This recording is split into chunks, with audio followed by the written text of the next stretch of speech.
नमस्कार। आजी आमे एक बहुत गुरुत्वपूर्ण विषय आलोचना करबाकू जाउछु। नमस्कार। हाँ, आजिर विषय होची भारतरे मोगल साम्राज्य।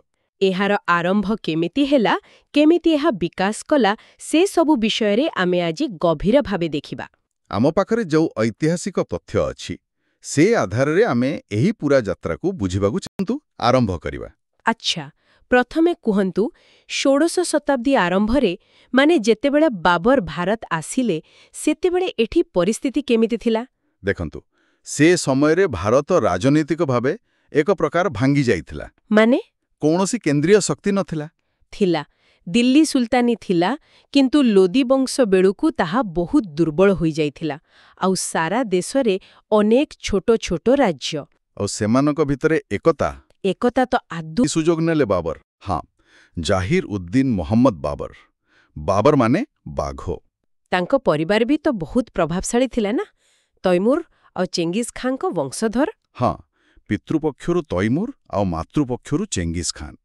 किंतु आश्चर्यर कथा से मध्य एशिया रे निज जागा समरकंद पाई बारंबार चेष्टा करी विफल होइथिले। ओहो।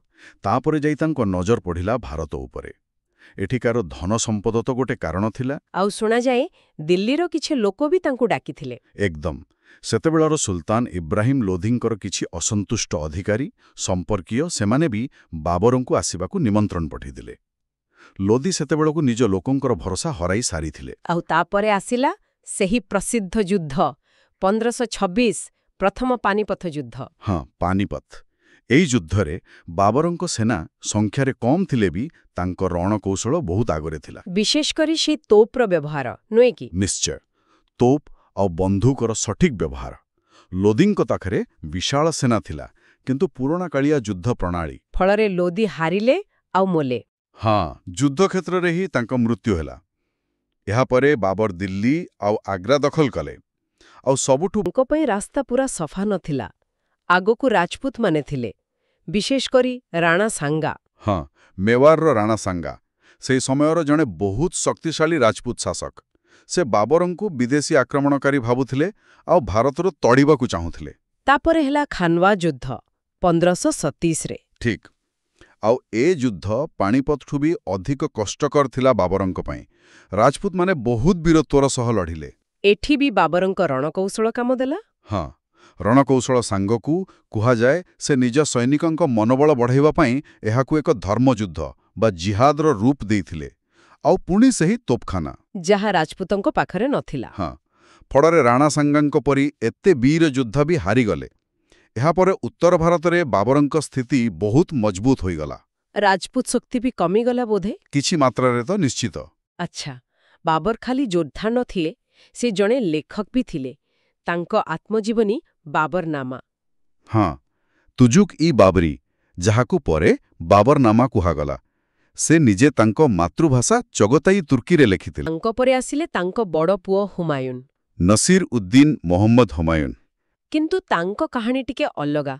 बहुत समस्या देई गति करिबाकू पड़िला तांको। हाँ, निज भाई माने सेमाने विरोध करुथिले। बाबर निज राज्यकू पुओमानंक भितरे बांटी दबाकू कहि जाइथिले। एइटा हुमायूनको केंद्रीय क्षमता पई बाधक हेला। से निष्पत्ति नेबारे विलंब करुथिले। आउ अफिम प्रति तांकर आसक्ति थिला बोली भी कुहा जाए। एसबू तांकू दुर्बल करिदेला। आउ एही समय रे ही जणे बहुत शक्तिशाली अफगान नेता सामनाकू आसिली, शेर शाह सूरी। हाँ, शेर शाह सूरी। तांको प्रकृत ना थिला फरीद खान। से तो आगुरु बाबरंक पाखे भी काम करिथिले। दुईटी बड़ युद्ध हेला।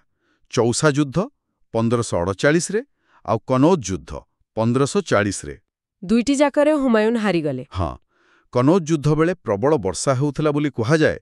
सेथिपई मोगल मानंकर तोप काम देलानी। अच्छा, एई पराजय परे हुमायून को भारत छाड़ी पळेइबाकू पड़ेला। कित्ते वर्ष से बाहरे रहिले? प्राय 15 वर्ष, 1540 रु 1555। एही समय रे से ईरान आड़े पळेइथिले, बहुत कष्टरे दिन काटिथिले। आउ एई 15 वर्ष भितरे दिल्ली रे शासन कले शेर शाह सूरी। हाँ, किंतु से मात्र 5 वर्ष शासन करि पारिले, 1540 रु 1545। ग्रांड ट्रंक रोड कथा कहउछंती? हाँ, सेटाकू से पुणी तैयारी करी बहुत बड़ाई थिले।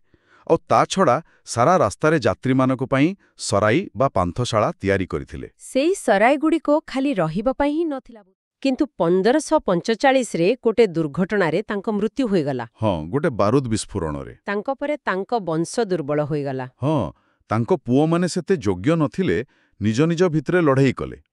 ଆଉ ଏହାର ସୁଯୋଗ ନେଲେ ହୁମାୟୁନ୍। ସେ ପୁଣି ଫେରିଲେ ଭାରତକୁ। ହଁ, ଇରାନର ଶାହାଙ୍କ ସାହାଯ୍ୟ ନେଇ ସେ 1555ରେ ପୁଣି ଦିଲ୍ଲୀ ଆଉ ଆଗ୍ରା ଦଖଲ କଲେ।